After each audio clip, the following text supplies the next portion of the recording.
keep drilling this into people's heads. It has everything to do with your credibility. If you're not well lit, if you're not centered in the frame, and I give the example of go watch the news. Go look at the anchors. Go look at the reporters. They are centered in frame. They take up the middle third or 1/3 if they have a graphic next to them. They are well lit. The lighting is in front of them, shining on their face, lighting them up. Because the better you appear on camera, the more credible you are.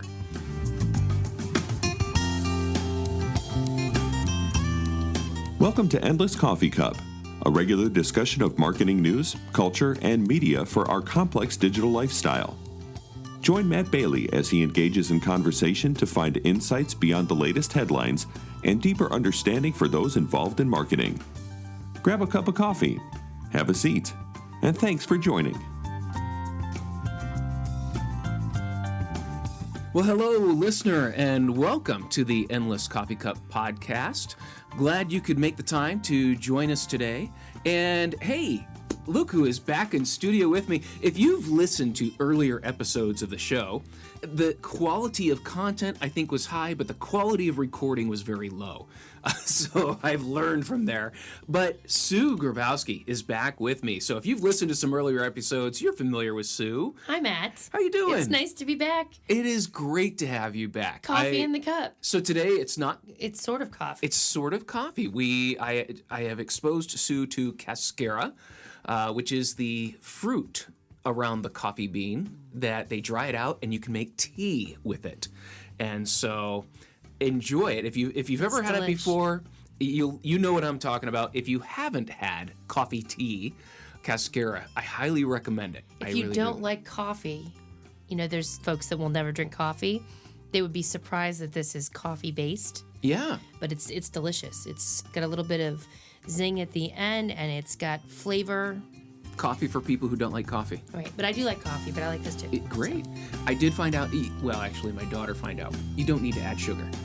No. It's got a sweetness already. Yeah, I'm not a big add sugar to either my coffee or my tea, but I do like flavor. Yeah. And that's got great flavor. So Good. Thank you. Well, and thanks for having me back. Welcome. Oh, thank you. As soon as you said something to me about B2B sales in the middle of a pandemic and how people have to change, but yet what you're seeing is we're 6-8 months, almost 9 months. I mean, you're heading into a we're year 9 here. months into a pandemic, you know, and more. People still haven't figured out how to change and adapt to virtual selling or virtual B2B sales. And I'm seeing the same thing, and you're much closer on the ground. You've got local businesses you're working with and even some remote. And yeah, I'm surprised. Yeah, it's been a challenge. I mean, for our clients that sell nationally and internationally not so much because they were used to some of those interactions. But the clients that sold nationally, let's say manufacturers that were used to meeting up with the clients at the trade show to be able to have dinner with them or to grab a beer with them or just going to their locations to talk to them and setting those meetings, and those aren't happening.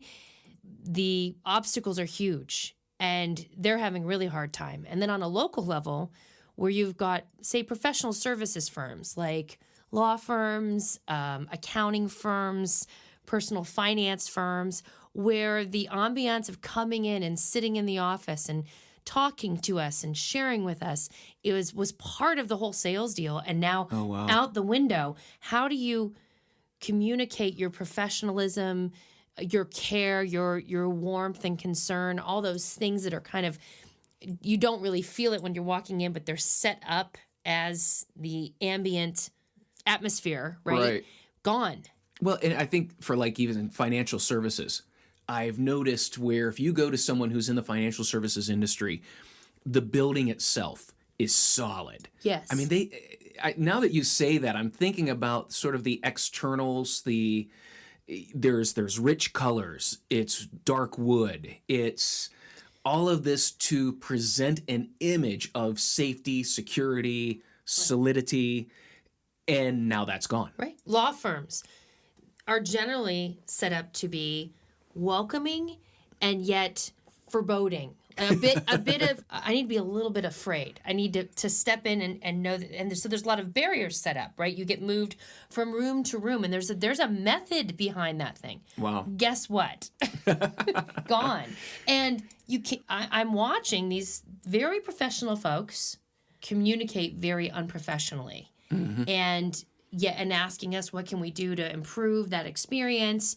And some of it is really simple, but some of it is now changing the way, thinking differently about how you're going to interact with folks interpersonally through this new digital means and through these virtual scenarios. How do you make virtual scenarios real and authentic? That's the challenge I think everybody's facing. Well, and that's one of the things. So I offer training, and one of my training modules is how to present online to increase your credibility.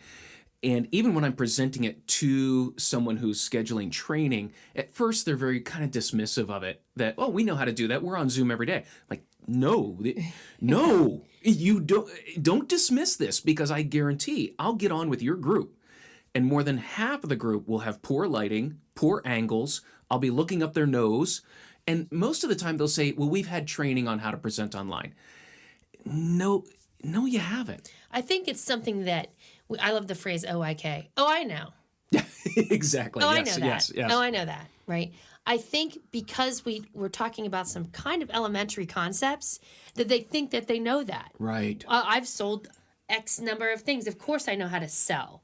It's like they don't want to admit that this new environment would actually have any effect on their abilities, and it does.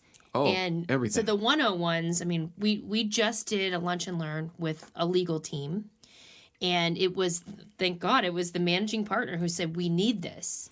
But it was really telling, because I did the training. That's great. Over the medium. Yep, and absolutely. Literally called out examples among the people listening to me of bad lighting. I can tell you're reading something while you're trying to be listening to me or whatever. You're looking off camera. Your dog just came in. And I know some of this is like we're dropping the curtain a little bit. I know that there's some new comfort level with your kids and dogs interrupting. It's sort of okay, but not always okay. Right. And I was thinking about the legal thing. I'm also a client of this firm. If I had a serious case going on or a serious discussion I needed to have, we can be jokey, but there are some times where that is not appropriate, and their credibility would be lost because of like who are you focused on?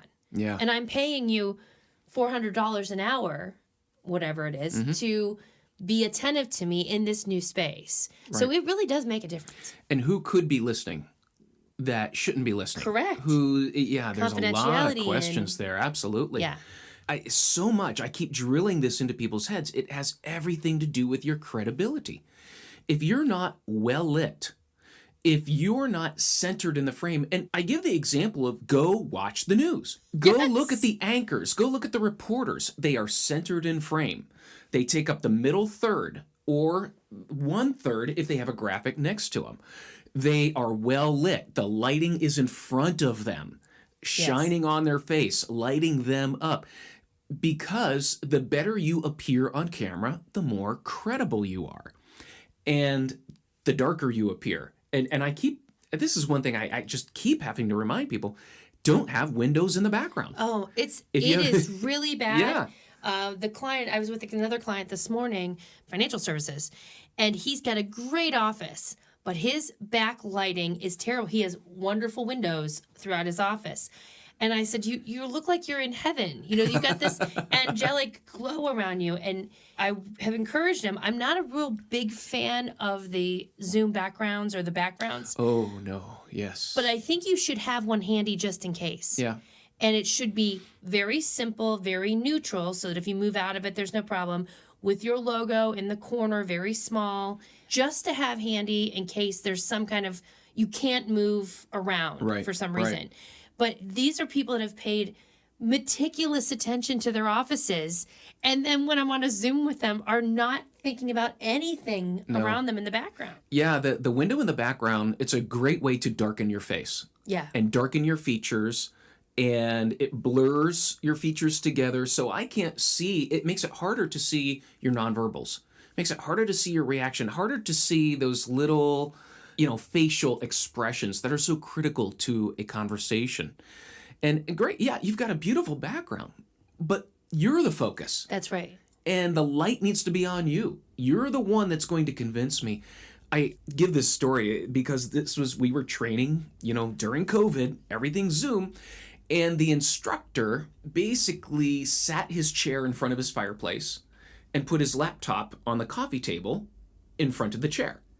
So already the angles are off. Mm-hmm. The laptop is so we're looking up at him. So it's lower, so you're looking up at his chin and his nose. Yeah, and barely, because he's also leaning back.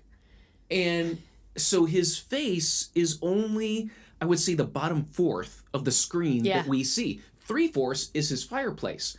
To make it more unfortunate, they had some decoration that made it look like antlers. It's growing out of the back of his head. And I'm in the chat telling him, hey, adjust your laptop, sit up, move the camera. It looks like you have antlers. Wasn't paying attention at all to the chat. Didn't see anything as I was trying to, hey, we can only see 1/4 of your head, that type of thing, and completely oblivious to it as far as how he looked and was presented. And honestly, I did have access to the back chat of this class, and it was just constant joking about how he looked and the antlers and, and we're looking up his nose as, with the poor angle. And the back chat was so focused on the image and not the content. Yeah, that's really sad. Here's a question for you. Is it because people don't care? To me, this is 101. I mean, I would think this way if I'm going to an in-person meeting. I know what I'm wearing. I'm preparing certain things for that particular in-person meeting. But I am seeing a disregard. It's almost like, well, everybody else is doing it. But what happened to us? Where I would never want to be presenting as you're describing there, and have them be more focused on my image than on my content. Yeah. Any more than I would in an in-person meeting. So what do you think's happened? I'm not sure. I think some people have felt like, I just need a camera and I'm ready to go. Others who, are regularly on Zoom and regularly presenting, maybe there's an over-familiarization that I've done this before. I know what I'm doing. I'm cool. But yet there's always a preview. And I'm constantly looking at my preview to see what, is the lighting okay? And then eventually I have to turn it off. Otherwise, I tend to look at my preview more when I want to look at people. So it's get a good gauge of the light, of the position. Okay, we're good. Let's go. But I think some people might be so familiar with the technology, they feel like they have it handled and that's what they're running with. Whereas I've got a checklist before every Zoom meeting. Where's my light? I found I even had to change my setup from the spring to the fall because the lighting is completely different now. Yes. And different times Time during changes. the day, if the sun is coming in, I had to change my whole setup based on that because it changed the whole lighting. So you have to start with an awareness. First and foremost, how do I look on camera? Mm-hmm. And if you don't start with that, then everything else is it's going to go downhill. I was just kind of pull up my virtual meeting lunch and learn. But we talked a lot we were trying to describe, in addition to providing imagery, right? Describe lighting on your face. Because some folks can't picture that. Mm-hmm. And fortunately, in that particular meeting, I had some folks that had lighting on their face, and I was able to say, hey, Margaret has great light. Look at her. Margaret, describe your office setting. Where's your windows? How are you, because they were all working in different places. Yeah. But I was just trying to find the reference to it, but trying to describe how to frame themselves, why it's important to shoot even or downward toward your forehead. Actually, your camera in your computer should be pointing at your forehead. But that is photography 101. Yeah. This isn't new to Zoom. This is what we would do in photo shoots. Yeah. And so we're applying what we do in real life to these kind of virtual settings. But you either have to choose to put in the effort And it takes more effort. I think part of it's that. It takes more preparation. It takes familiarity with technology that you may or may not, quote unquote, like. I don't like that software. I don't really care. That's what we have, right? But getting familiar with that and investing in preparation, like you just said, I have a checklist before I start this. And I think it's a give a rip factor. Yeah. You've got to care. You've got to care. I mean, I think back to very early in the pandemic, and I was stacking books in the windowsill and putting my laptop on top of that. Yes. Just to get, because I didn't have any lighting. I didn't have my standing desk, ready to go. So it was trying to take advantage of the natural light. How can I do that? But then over the months, it's been investing in ring lights, going through 3 or 4 ring lights that don't work, that I don't like, that, those type of, finding things that work, to eventually, recommending to people, we may be doing this for another year and a half, who knows? Even with a vaccine, it's still what they're saying, and it could be the fall. So another year. So it wouldn't be out of the question to create for yourself your own studio, a little corner that's yours, that you can control the lighting and manage how you look. And one person shared with me, like, they're in a bathroom, great sound, great lighting, and it's all set up, but you would never know it the way that they've controlled the space. You only have to control a small area. Right. And that's part of it. It's controlling the environment. And by doing so, you create a much better impression. I think it just dawned on me as you're talking, maybe the reason it's not even really the give a rip factor, I think maybe folks think it's vanity. I can see that. And yes, I guess it is to some extent. I would say it's more effective positioning, and it would be effective persuasion, right? Your favorite word. It's about creating an atmosphere conducive to achieving the objective, which if you're doing virtual sales, if the objective is to close the sale, then your credibility plays into that. So Absolutely. I see it as setting it up that way, but maybe that's why some folks are not open to it or as open to it. Because if I think about my attorney clients, there were some that were just like, I could read it when I was going through the lunch, and they're like, this is ridiculous. I know what I'm doing with law. I don't really need to do all these things.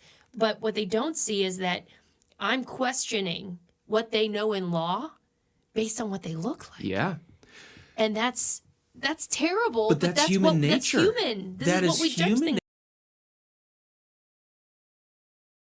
Nature. I mean, in any other situation, if I were deciding who I was going to work with and I could not read their facial expressions, I couldn't see the nonverbal tics, and the lighting was really poor, and the sound was a little garbled, I couldn't understand what they were saying, I wouldn't trust them.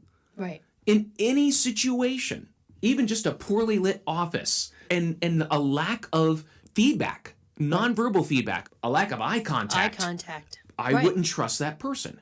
In a real life, face-to-face, we thrive on eye contact, on a clear view of the nonverbals. Even listener, as we're doing this podcast, I mean, it's how we're communicating as we talk, and who's going to talk and who has an idea. It's all nonverbal, it's eye contact, and to dismiss it for an online medium is at your risk. I agree. Completely. I think you're really doing yourself a disservice by not thinking these things through, by not preparing, which we can talk about in a minute. Oh, yeah. And by not understanding the value of these things. And it would be the same thing. I mean, when I talk to college students, right, I talk to them about general 101s on getting ready for an interview, whatever. I address things like their dress, their eye contact, preparing questions in advance, where they carry their objects, is their right hand free to shake hands, which, again, we don't even know how long it's going to be again till we can, if ever, shake hands. That meant something, right? Right, yeah. That's also removed. Body language. Completely. And that, boy, on a virtual environment, you're slouching in your chair. Your eyes are flickering around the screen, which means you're reading email. That's body language. Absolutely. When, especially people, if you're wearing glasses, and you're going through windows on your screen, I know it. I see I it. can see the change in the screen and the colors on the glasses, the reflection. That's so funny. I yeah. haven't said that out loud, but that is completely it. Pro tip. I have yeah. watched that because I've watched people's eyes dart back with, and I've watched people do that with glasses, and I've thought about calling it out. But one thing I have had to do, because I'm in the same business here. I'm doing all my meetings virtually, and I have 2 new clients that I have not met in person. As a result of COVID, everything's occurring virtually, right? So they don't know me well. I don't know them well. I have no context, right?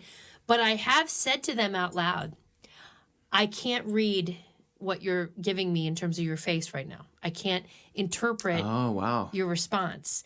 And I've actually said it out loud on a virtual meeting. And one time it was to jar them back into my meeting. And another time it was truly because I couldn't read their facial expressions. And I fancy myself a decent reader of people. In this medium, it's tougher. Yeah. And by giving someone undivided attention, by making sure that you're speaking at them as if they were sitting across from you and thinking in those terms, I think you have a better shot at creating relationship. Oh. Can't say you're going to close the sale because I don't know how you sell. But relationships, But if this is about relationship building in a strange environment, and you have to decide if that relationship is worth it. So I work with 2 technology-based organizations. Yeah. One, it's their policy, cameras on all the time. The other has accepted that people don't turn on their cameras. And so when I'm in the meeting, I'm the only one with my camera on. And I've got 3, 4, 5 other people with no cameras on. There have been times where I have asked, could you put on your cameras? I really need to get your feedback on this. And voice only is not cutting it. And, why don't we just do a phone call? Right. If that's what we're going to do. And it's funny because when we have a phone call, people talk more.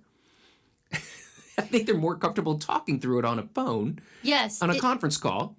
But when we're Zooming, there's a lot less, it's just odd. So a lot of it too is that corporate side of it, that corporately, what's been acceptable?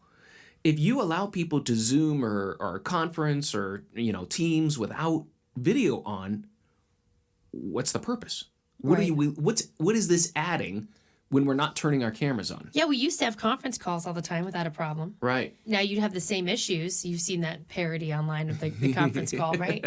Now it's even worse with the video part. But I recently was in a meeting where I was the only one on camera.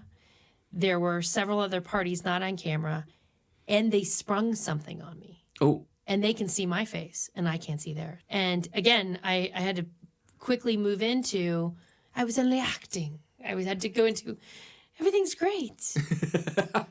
That's awesome news. Smiling, staring. But that's my question, too. There are times for a phone call. Right. If you're going to have a video conference, it's because you want to see people's faces. Right. Absolutely. So even knowing the difference of when to call versus when to schedule a Zoom, and look, Zoom's like becoming like Kleenex, right? Zoom, WebEx, Google Meets, whatever brand you want to, whatever you want. You need to have some discretion there. Think about the purpose of the meeting. And I think you could also win points if you realize this could be handled by phone. So I'm just going to call you. I would be, again, that would add credibility to me if you're like, if the objective is this. Yes. And we can do it by phone, let's do it by phone. And I think one of the reasons we got away from using the phone, and this happened early during the lockdown, is the phone systems were completely overloaded. Everyone was trying to call. Everyone was trying to, or maybe video conference. And so your video conferencing software, that had the most bandwidth dedicated to it, whereas your phone, I know out of New York, I was trying to do a lot of meetings, and people were getting kicked off the line. It wasn't connecting. So it was a lot of issues. But now I think a lot of those have resolved, where I would love if we just do a conference call and I can put my phone in front of me, and then I can look at my screen and click around and do things and not worry about people seeing me. I don't feel badly, right? Well, one of the things that I think you started talking to me about this, and I said, I've got a study you need to see. Yeah. And so the RAIN group and eMarketer put this out, and this was virtual selling mistakes, according to buyers worldwide. And this was done in June, so 4 months into the pandemic. Yeah. And my first reaction when I saw this was, we've had more than 4 months and people still haven't figured this out. And now we look at this and we're 9 months to 10 months in and we still haven't figured this out. Correct. I mean, I would say everything on this finding, on this report, is still in play. But here's what is crazy about this list. Yeah. So this is B2B selling mistakes. But we're putting the word virtual in front of it. Right. It's virtual selling mistakes. But half of the list has nothing to do with virtual. Nothing. It's amazing. I mean, we're going to link to this in the show notes. Yeah. Read the article, download. But, when number 4 or number 3, let's start with number 3. Okay. Not responsive to my questions or concerns. 84%. That's enormous. That's not a virtual problem. Right. That is a sales problem. That's a relationship problem. I mean, yeah, we're looking at each other just horrified. I am. Horrified. Yeah, the not responsive to questions or concerns, that is fundamental. This is 101 stuff. Sales 101, yeah. And I wonder, prior to this, I wonder if they could cover up some of that stuff more easily, either by phone or in person, where you're like, I got to go check on something, or I'm at a trade show and I meet you and you've got a question and maybe I don't get back to you. But when it's you and me and a camera. Wow, that's I did not see that, but yeah, there's less place to hide. Not responsive. You can't and awe and say I'll get back to you as easily as you can maybe other media. I don't know. No, I think that is a great observation that now I can't hide, and I think it also might have to do with we're all on virtual conference, and let me unleash my 40-slide PowerPoint deck. Gosh. And now I'm going to walk you through all the sales content, and I could see a buyer. Yeah. I just have a quick question. They're trying to raise their virtual hand. Yes. And they're like, yo. And in a meeting, you could stop somebody, but it's much more difficult, especially if you're in a group and you're less likely to do that because you don't want to be the interrupter. Right. Well, even more on that. Yeah. I'm gonna Go for it. Riff on this a little bit. Everyone likes to brag that they're multitaskers, but Zoom has exposed, and any Zoom Teams, right. Right. We're using Zooms inclusively. Yes. Has exposed the lack of multitasking ability, because if you're running the PowerPoint, you also need to be looking at the participants, because if they raise their hand or post a chat question, and you have to have the chat box open. So the participants window, the chat box. Also, you need to be managing that mute button in case something's going on in the background. Right. So there's a lot going on, and a lot of people, self-professed multitaskers, are failing miserably at being able to manage the chat, the participants window, their PowerPoint, and being aware of what's happening, and still not reading the room.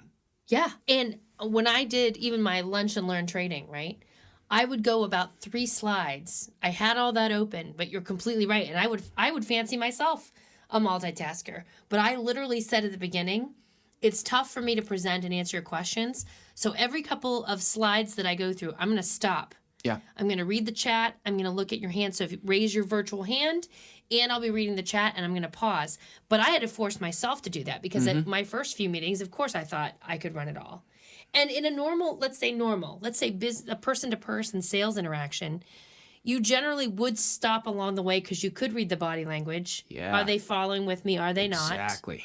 And you could ask them, or they could just interrupt you much more easily. Absolutely. Right. And now they're not. And I mean, I'm going to share this with my clients because that number 3 is make or break. It is. If you don't feel heard and you don't respond, you've lost it. Yep. Doesn't matter how many slides you showed them. And that is a core concept. If you're not responsive to my question or concern, why should I work with you? Right. Because that sets the tone for the rest of the relationship. So number 1, virtual selling mistakes. And this is percentage of respondents. I think it was just kind of like, what have you seen or witnessed? Yeah. 89% of respondents said technology problems, which there's 2 sides to that. Right. I'm surprised it's not 100%. I've had Zoom crash on me. Sure. Multiple times. Yeah. In a session. The platforms themselves can get really wonky. And I give you that. But I would say the other side of that, which I think you were alluding to, is experiencing technology problems doesn't always mean that it's the technology that's the problem. Absolutely. The user of the technology may be the problem. And it doesn't say on here whether it was the one presenting or the one logging in. Oh. But I mean, I'm still on Zoom meetings where people don't know they can virtually raise their hand. Yes. Who don't know how to mute themselves, who don't know. I mean, and they've been on a ton of meetings. And the excuse is, oh, I can't figure this stuff out. Yeah. Right. Sooner or later, you're going to have to do it because we may be doing this a lot longer. Yeah. And as the administrator, as the one who's initiating the meeting, there are tools there where you mute the entire room. Yes. As soon as they log in, they're muted. They have to unmute. I mean, these are things, and just managing that. But yeah, also as a buyer, you also need to be respectful and logging in on time, being ready to listen. But technology problems, like I said, I'll let that slide. Yeah, We're all dealing with that. I think that's a gimme. Number 2, 86% of buyers responded that there was using poor visuals or no visuals during the online meeting. Ouch. Yeah. Ouch. That means you're using a bullet point driven PowerPoint deck. Right. And that will put anyone to sleep, live or virtual. You've got less patience on a virtual if you're reading PowerPoint bullet points. Yeah. Oh. Right. And again, I think during the sales interactions, most salespeople that I know are more fluid in their presentations. When they're talking to you, they may have some supporting materials. They might show you a presentation, but they stop and they talk but they've got some stuff with them, but they use it wisely as the conversation goes. Yeah. In this form, I think that we've all stiffened up. Yeah. And it's like, okay, well, I'm just going to show you I have a deck because I don't know anything else I can do. You don't realize you could show video while you're doing that, or maybe you actually hold something up to a camera. I mean, you've got to be as creative and as fluid in those meetings as you would if you were, meeting with somebody in person. But I think we become very stiff and regimented because we are worried about the technology problems. Yeah. So we limit it and we just go, I think if the PowerPoint's going to mess me up, I think I'll just talk to you for an hour. Yeah. So there's no visuals. It's just my mug. Yep. Poorly located in the screen with some bad lighting and and then stiffening up. A lot of times what people fall back on is talking through the PowerPoint. Yes. It's what I know. I'm going to fall back on that because that's what's safe. Not realizing that that's also what makes it crazy boring. Right. And to sit there and listen. And there was a great article. I'm going to post it in the show notes as well. But it talks about Zoom fatigue. And now what fatigues people is the audio. Because, and this was fascinating. I loved reading it. If we're in a room of people, I can be looking one direction and I can hear someone on the other side of the room talking, and my brain immediately locates where they are and who it is. I can figure it out. I have spatial awareness based on the audio of a in-person meeting. In a virtual meeting, it's all coming out of my computer speaker. Regardless of who's talking, where they are, there's no spatial awareness. And so the audio is just all compressed into this one channel, and we don't have a full idea of where people are. And so a lot of technology is now working on creating a virtual meeting room where people have locations in the room and trying to create a three-dimensional sound because they've shown it's less stress on your brain. Isn't that amazing? That is fascinating. And I'm thinking I have a client that has one of the new gadgets that when you're speaking in the room, the camera turns toward you. Yes. And I will say, now that you said that, it's a completely different virtual experience when I'm meeting with that client in their conference room because the sound, it's coming through here, but the sound that it's picking up is not all direct. Mm-hmm.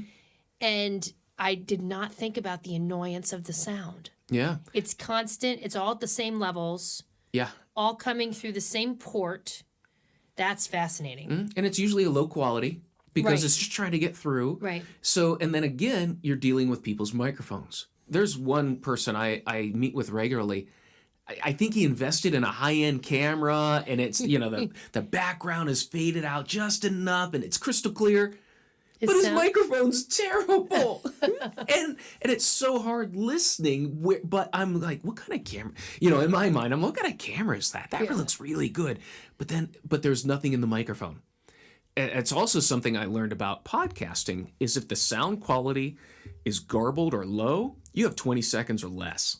Yeah. That as soon as I tune in, I'm not going to listen out. to 20 minutes of that or an hour. I didn't really think about how much annoying sound, how much that is a driving force in being a dissuader from hanging around. That's interesting. Mm-hmm. And you have people that are overcompensating in addition to the sound thing. I'm just thinking through this. They're overcompensating for their poor audio quality by talking more loudly or by putting in headphones that may not have a great mic because they've got other people.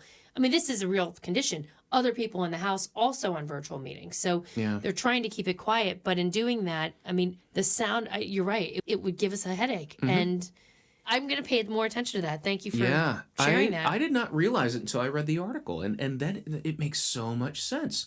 And different people participate on the call. And there are some, when they're ready to talk, I've heard them talk before. And I'm like, oh, no, it's going to be cringy loud. It's screechy. Something's wrong with that mic. And there are certain people I find myself wanting to hear from them because they have a good quality mic. Yeah.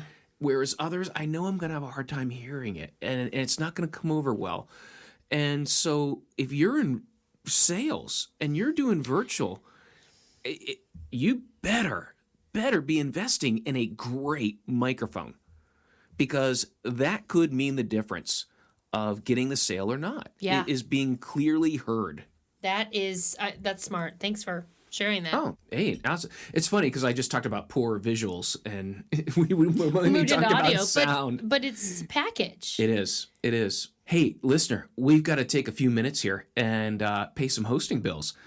So be sure also check out our sponsor, In Care of Coffee, and do some good work by making sure that your coffee purchase contributes to the communities that produce the coffee you love. And then also, hang tight. A few of these commercials, we got to get them out of the way and see you on the other side. If you are a regular listener of Endless Coffee Cup, well, you know I love coffee. If you are listening for the first time, then the name of the podcast should be a big clue. I love conversation, and I think that we have a lot to learn from each other if we only take the time to sit and talk over a cup of coffee. Maybe we'll come to a resolution, maybe not, but at least we've learned from each other. It's in this spirit that I'm happy to announce a regular sponsor of the Endless Coffee Cup, a coffee sponsor. In Care of Coffee is a coffee company that is unique in the market. They are directly tied to the communities that produce coffee and ensure that the proceeds go to the coffee farmers, the local producers, and their communities. There are no middlemen or markups.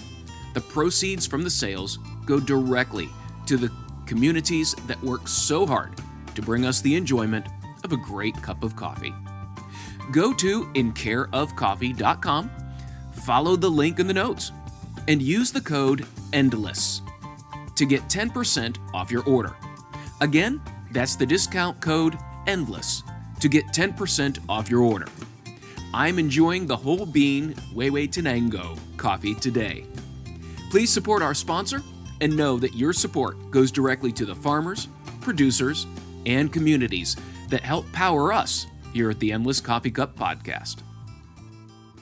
Okay, welcome back. Hope you enjoyed those commercials, and thank you for dealing with that. Those of you that hit the fast forward 30 seconds, I hear you. I know what you're doing, and I do the same thing. All right. Hey, we're back to the leading virtual selling mistakes, according to buyers. Sue, I'm going to let you handle number 4. Okay, I'm letting you do this. So one was experiencing technology problems, which we said everybody does. I'll give you that. Using poor or no visuals during online meetings was 86%. 84% said not responsive to my questions or concerns, which made both of us have fire alarms go off. And the fourth one, 2 words, not prepared. 83% said not prepared. And again, I think that the benefit of the whole Zoom interaction scenario is salespeople like me, we go with the flow. Right. Right? And we were able to fudge it through a lot of things. And Jazz now hands. we jazz hands our ways. Just on the sheer force of personality. That's right. You could get something to go through. Now you cannot. No. And it's my opinion, and I coached my clients, you actually have to spend more time preparing because of the multitasking issue that you described. So you need to have all the documents that you may reference or websites or anything you're going to reference, have them all opened in advance of the meeting so that you can quickly go there. You have to think through an agenda because people do not want to spend hours on these things. Talk about fatigue. So you've got to you have to have your own agenda. And again, you've got to have a give a rip factor involved here in that agenda building and knowing it. But not prepared has nothing to do with being virtual. With being virtual. Right. It has everything to do with being, well, a professional. A professional salesperson. Yeah. And absolutely. That was shocking. I think not being prepared has a lot to do with the previous concern, which was they're not responsive. That if I ask a question and you're not responsive to it, I'm also seeing is, well, you weren't ready for this. Right. Especially if it's a very basic question or what do you mean you don't know? Where you could fudge it before and where your personality could replace competency. I'm not saying salespeople are. I'm the queen of it. But I know it. Yeah, I'm completely the queen of it, and I completely vibe to jazz hands. I jazz hands my way through too much, right? You get to rely on that. You do, because it's persona and it's that personality flair and it's confidence. Yeah. It's confident, and that the overconfidence factor is playing into this, which is... Oh, that is a good point. Oh, I know. And I've already done this. I've done this for X number of years. I've been doing this for 25 years. I don't really... I mean, of course I'm prepared. Mm-hmm. No, you're not. And you are deer in the headlights. And that if you have to go look for an answer, and we've all been on these calls where you're clicking around trying to find it, and you become... Again, it's distraction, and they look at it and they'll go... They don't know what they're talking about. Yeah. And you're out. Yep. But I think that this has exposed that vulnerability. And this gets to, so I'm gonna go back to like Marshall McLuhan. Yes. Again, the medium is the message. Is the message. Because what people are experiencing and what this all points to is virtual conferencing is an entirely new medium. It's not a conference call. It's not a video chat. It's not FaceTime. It's not TV news. This is a whole new medium. And for you to keep someone's attention, to persuasively present content, to be credible in that presentation, and to be entertaining. Yes, which you have to be. There's an entertainment factor in all of this. It means now you have to do things differently. And you have to learn to work with the new medium. Yes. So like you said, go back to no visuals. Ooh, no. Is there a video I can use? Is there other media that would be better than this 40-slide deck? Right. And so we have to get better at how we present content. And content isn't words. Correct. Content is many different things. And that comes down to preparation. How do I better present this? Yep. How do I make it better? And you're going to have to work at it. Mm-hmm. To your point, what you thought you knew, you don't know anymore. Right. And can you shed that? Are you actually nimble enough and humble enough to say, I don't exactly know how to sell in this space, and I need to relearn some things. I need to learn some new things, and I need to shed some of my old techniques and replace them with new ones. Yeah. And unfortunately, in my experience, that's not happening fast enough. No. In this space. No, and that's, I tell people, watch some of the late night hosts. You want to see how to handle a camera? Watch them. They're making eye contact. It's like, why is the late night host, why is it set up like a living room? with a desk. Right. It's all the same. It hasn't changed in 40 years. Right. It's because it works. You feel like I'm there, I'm watching, I'm a part of this. It's tight. It's a tight camera angle. Yeah. But you'll notice, think about this late night host. They're showing stuff to the camera, actual other visuals, right? Yes. And sometimes they'll be like, here, come closer. If you can kind of, riff a little bit, if you can say, I know you might not be able to see this. I'm going to hold this up for the camera. Tell me if you can, raise your hand if you can see what I'm showing you, whatever. Right. It involves the audience. Nobody wants to be spoken to for an hour. Oh, yeah. That's a monologue. That's why monologues are short. Well, and so I was showing my kids some old David Letterman stuff. Oh, yeah. From the 80s and Brilliant. early 90s. Yeah. And boy, if teachers were like that, it was joking, and it was this sense of not being serious, like we're semi-professional here. That admission that we're not totally professional, it draws people in. Yeah. That you can be professional and still joke about not being professional. Absolutely. And, hey, does anyone see this? And part of it too, there are times where I'll talk through it, I'll show you something, but hey, you know what? I got a bigger slide I can show you. And honestly, it takes work to put together a monologue. It takes work to put together those skits that they would do, those things, but that's what makes it engaging. And I love what you said. They're talking to me. I recently had to run a board meeting for 30 strangers, people I don't know, who's new to this board meeting. But one of the things that worked, and I got feedback on it after, which I was really pleased about, was I set the objectives early and I set the rules. And I said, I want to hear from all of you, right? But I can't. So I'm going to talk for a little bit, but here's how you raise your hand. I'm going to stop and pose questions. I'm going to ask you some poll questions. I'm going to go back and refer to the chat. But I set the game rules up at the beginning, and everybody who wanted to speak got to speak. But it was managed by me, and I talked a little bit at the front end, and then I figured out how can I involve them in the rest of it. If you're not involved in it, again, it's not a conference call, it's a TV show. It's a one way. It's seeing something on one side, and I'm going to want to turn it off if it gets boring. Oh yeah, and it can't be boring, but the preparation for not making it boring, you're going to have to put some work into it. Less is more, especially when it comes to talking. Oh yeah. The less you talk, and this is a sales principle. Yes. I mean, this was basic sales drilled into my head. Whoever talks the most loses. Absolutely. But yet, and again, now we're in Zoom. It's a different medium. I don't know how to handle it. So how do I respond? By talking more. Wrong thing to do. Yes. Wrong thing. I'm doing well in my I'm teaching classes during this. I'm talking less and less. I'm making them do assignments. You present. You teach. You teach us.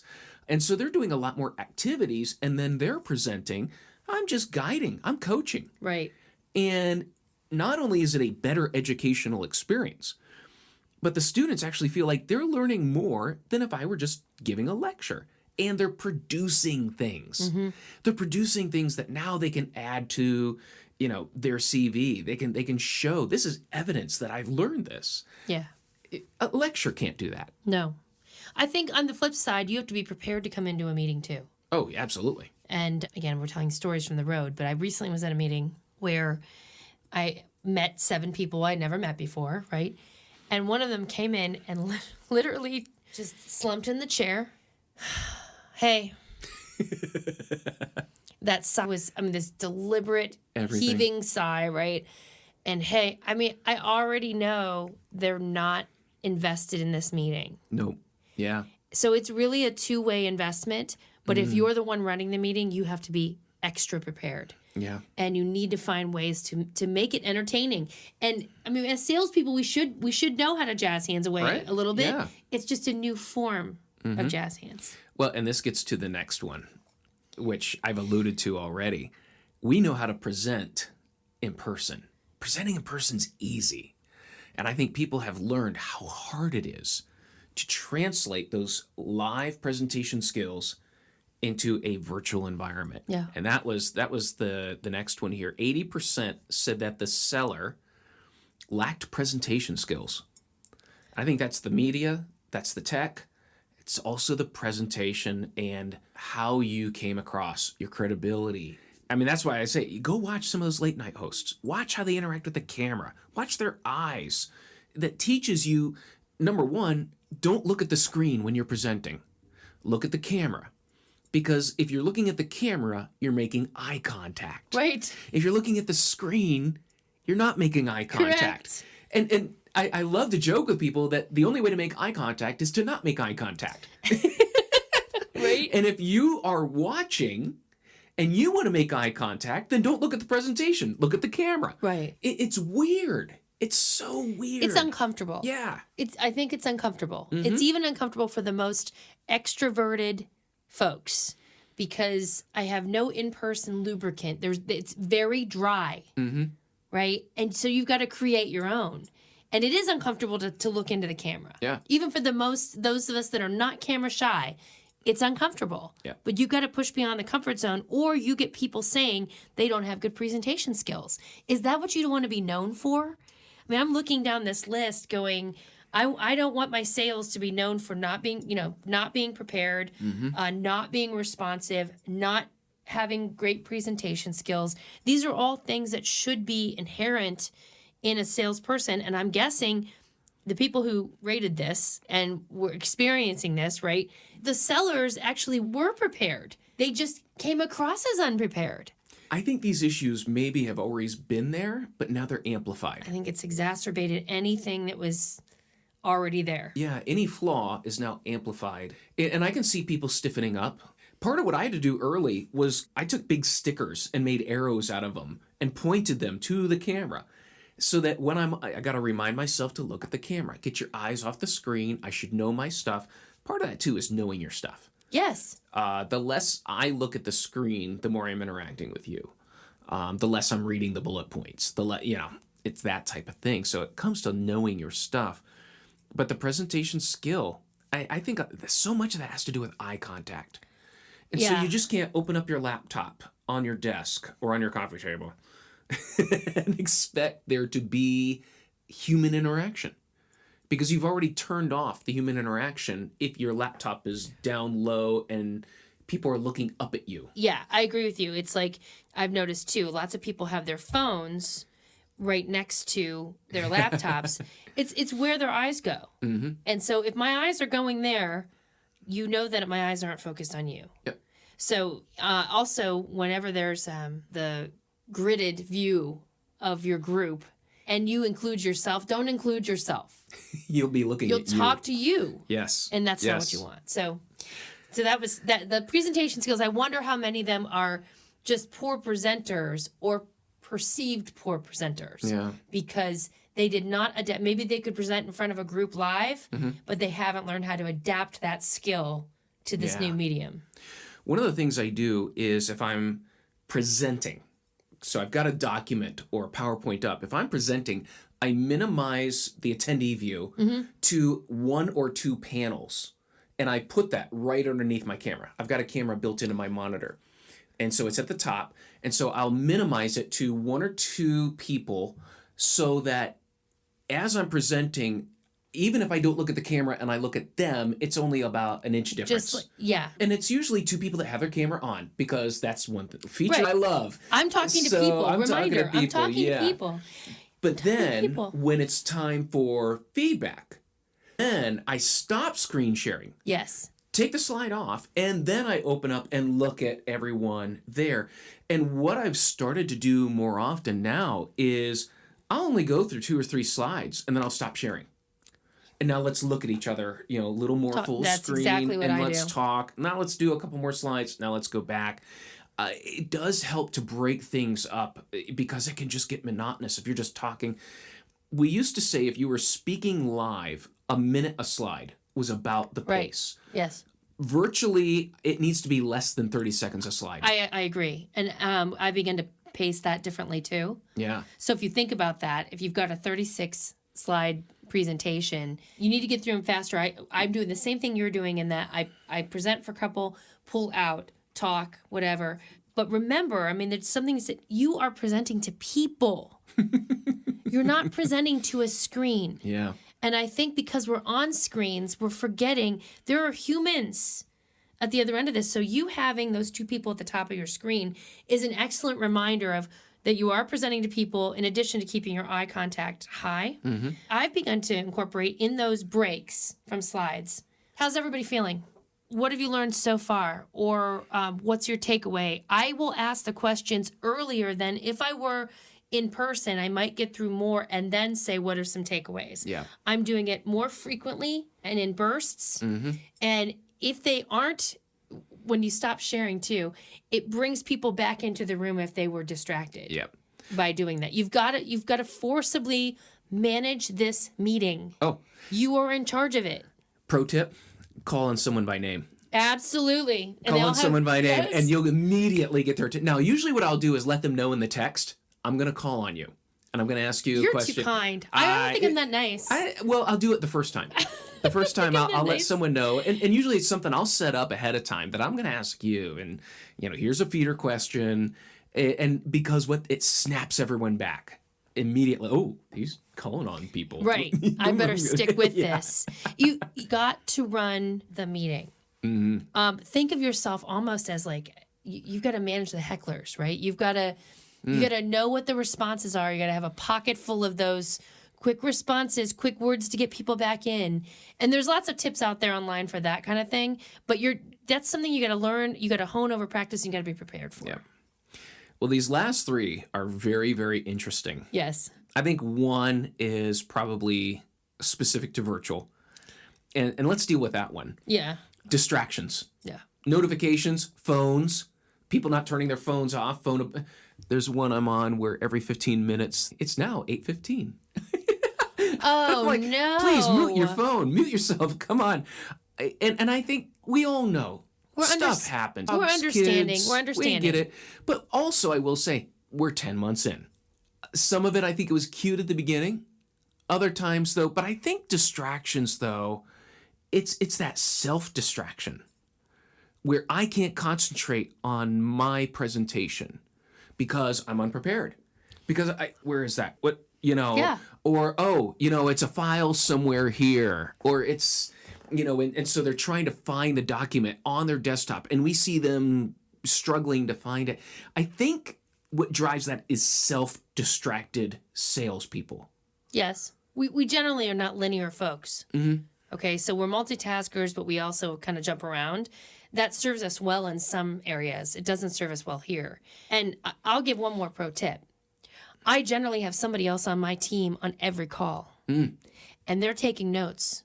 And they are actually privately chatting me when they think somebody's going astray or if I'm going astray. I have a person on my team who will tell me while I'm listening in meetings to check my face. You look unhappy. When I could be just listening intently. And I have used it because I can't see myself. Right. I can't judge myself. I know it's important. So when I'm presenting and I know I have to multitask and I can't take the notes of what people are saying at the same time I'm presenting because that's a distraction to me. I would jump around. Wow. I have one other teammate on my call with me, comes along, and I say, Katie's going to be taking some notes today. She's here to field some questions if I miss them. And it sets me up. And recently at a meeting, Katie said, hey, Lori, I noticed that when Sue said this thing, you kind of raised your eyebrow. Is there something you wanted to share about that? It was like just a tag team, but it helps me because I'm a distracted person, Matt. Wow. I know I am. Kind of going back to that, watch some of the late night people. You have a director or producer that's running the show while you're doing the entertaining. Right. And oh my goodness, I'm sitting here thinking like, I need that. You do need it. I need someone because they can run some of the tech. Yes. They can run the chat. They can, It's a backup mechanism and they can mute people if you don't. If they've got the authority things, if you give them those things, they could be the presenters or the note takers. I prefer them to be the note takers because I generally am talking with my hands and it's more difficult for me. But I love that. I mean, literally, I have somebody that's saying, check your face. Yeah. Oh, that's and great. I have to go, I need to smile. Because that's another thing we're forgetting in this, the smile. Oh. It's everything. As we're talking to one another, we're smiling. People can hear that in the audio. They can see it on your face. So that's really important. But this distraction thing, whether it's another monitor, your phone, your dog, you can't maybe excuse all of them, but you need to minimize them as much as possible. Absolutely. Yeah, absolutely. And it's cute. I mean, even today, someone's, little girl, popped in and waved, and it's once in a while, it's a nice break. It's and you can laugh and talk about it. But yeah, I've noticed that in the sessions where I have where there's another where we're tag teaming, it really does help. Because while they're talking, I can manage chat. I can let people in the room. I can, deal with some of the tech stuff while they're teaching. And I've noticed that it makes it, maybe that is part of it with virtual selling, is do more tag teaming as a sales organization rather than trying to do it all yourself. Yeah. That could help, except for these last two things. I would go with the last one first because it's sort of in the same vein. Yeah. 75% said making an unprofessional impression. I think all these things that we talked about factor into that. But I am noticing, not just picking on females here, but the lack of makeup, the lack of I'm not going there. Actually, dudes too, though. I mean, fixing hair and making, would you go into a meeting looking like that, an in-person meeting? I don't care that you've got, pajamas on, just because I only really care about that tight shot up here. But again, check your face. Oh, so, half my closet's down here in my office because, a meeting, throw on a nice shirt. A nice shirt. It's not that It does make a difference. And it's not that looks are everything. It's not that. It's just what impression do you want to give? And just because other people are being lax with it because we're working from home, I don't agree with, I know what I know and I should be able to rest on that. I'm a professional in whatever field and therefore I should get credibility no matter how I look. Okay, we as humans don't interpret that. If we did, there wouldn't be any social media. Yeah. So I think that all plays into that. But the two, this is too higher than that. Is 80%. I'm gonna let you deliver this one because you're about to erupt. I can tell. It's on this amazing. One. But 80% of respondents said that sellers, B2B sellers, send poorly written emails. That has nothing to do with virtual selling. Not a thing. Oh my gosh. But wow, does it go with the not responsive to questions or concerns, not prepared, lacking presentation skills, sending poorly written emails? Wow. I'm surprised I'm surprised it's on this list because what they're saying there is they're lumping that action in with the entire virtual sales cycle. Unprofessional impression. Correct. That's as high. It's higher than the. Yeah. It is part of the whole. Yeah. And I think again, it's amplified because I just had maybe a virtual meeting with you, or maybe you're inviting me to a virtual meeting with you. I don't know where that falls in the virtual sales cycle, right? But that is a component that people are not ignoring anymore. Yeah. Because they're living on these machines. And when they get a crappy email, it's going to piss them off because it's one more thing in their inbox they're not going to deal with. Yeah. And I'm glad to see it there because it should have long ago been addressed. We've done a podcast on bad pitches and email and stuff like that. You know the LinkedIn podcast of the LinkedIn lines, bad picked up lines or LinkedIn invites? That is like one of the top performing podcasts of all time because everyone that listens to it is like, thank you. Right. Thank you. It's make an effort. And yeah, we're seeing that with this emails. It's the follow-up, the approach, even after the meeting, I'm going to send you a couple things. And misspellings. Oh, gosh. Basic spelling errors. That's inexcusable. It just is. Oh, yeah. Spelling errors. I've gotten emojis in emails, which you want to throw it in. It's funny. It's cute. It gives me a little nonverbal. But don't put more than one. No, your subject in fact, line better be spot on, what you need from me or what you're wanting, and don't make it cute. But poorly written emails, this is yours and my big beef with higher ed, at least it is for me, which is they are not emphasizing business writing, if not journalism, if not marketing writing, to professionals. And we are breeding this. And I also think we might have been able to jazz hands our way through it before, and now it's in the forefront because it's part of that whole sales experience. Yes. And we are ignoring it. It shows a lack of attention to detail. It shows a lack of precision. Think about the industries that are relying on B2B selling. If you're showing a lack of competency, basic English skill competency, Right. basic spelling, I'm not saying it has to be perfect. And once in a while, stuff's going to get through. Right. But poorly written means that they're not direct. They don't answer my question. They're misspelled. We have spell check. Built in. There's so many elements to this that reflects on your professionalism, and it could be a $500,000 deal. Right. You can't even spell this right. And you didn't, and you wouldn't take the time Oh yeah, to spell it right. Meaning, how much do I matter to you? yeah. That is, And that's big what key. this is. How much, and this is really it for all of this virtual thing. How much does the other party matter to you? What are you willing to put into it to make sure that they know it through your actions? And that hits really every one of these things. Yeah, it does. And I know for my team, I hound them on emails anyway. We are. I don't doubt that. Yes. But how many of your sales folks can construct an email that would well represent your brand, your company, and themselves? If they aren't doing that, now's the time to reel it back in and do some one-on-ones on this stuff because it matters. It does. It does. And yeah, just to repeat, listener, this is going to be in the show notes. It's going to be on the webpage. Go through this with your team. Go through it by yourself and really do some serious evaluation of, number one, how do you look on screen? How well is the lighting? Are you presenting a credible appearance? And I'm sorry, we're visually driven. This is why we're doing virtual cameras. Absolutely. And all. Humans are visually driven, and it means everything to have that eye contact and nonverbal and that lit face with a smile because, that makes such a difference. You need to remember that it's not Zoom's fault.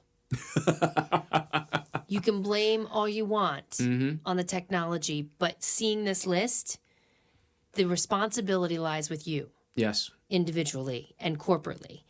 And so you can blame the technology, but ultimately you got to point some things back at yourself. Absolutely. And we all can improve in any one of these, but it's very telling. And I'm pro sales and marketing, but we've got to do things differently. And I think you're completely right. This is a whole new day, a whole new way of communicating with folks, and we've got to master it. I've got a few checklists I'm going to upload with this that I've done in some of my training. So if you have anything to contribute, Sue, Okay. I'd love to have that because I think, again, and the how to use a checklist is to use it every time. That's right. You don't do it once, and I do it daily. I mean, I'm on Zoom probably 3-4 times a day, and you're no different. You're on there, and there's a mental checklist. If you've done it 100 times, then you're fine. But there are still once in a while I've got to have that half hour prior to the meeting. Yeah. I can't do, and I think a lot of that, like you said, it's that awareness. I can't send emails. I can't do other things a half hour before this meeting. It's prep time, because if I get away from that prep time, it's going to affect the meeting. Yep. I need to schedule. I need to arrange my day better To prepare for that. to prepare for these things. And likewise, in preparation of looking at your emails, the follow up to these virtual interactions, you need to take the time to do it, and it's discipline. Yes. Ooh. I know we don't like I that know, word, but that's a bad word. discipline. Wow, discipline. Sue, thank you so much for Thanks coming for in. having It was me. great This to was visit fun. with you again. yeah. And I look forward to having you again here soon. Thanks. I'll be back. All right. Hey, thanks again, listener, for tuning in to another episode of the Endless Coffee Cup. I hope this has been maybe both eye-opening as well as challenging to take a look at how you are representing yourself online. So let us know you enjoyed the episode. Love to hear the feedback from the listeners, and I look forward to seeing you again on the Endless Coffee Cup.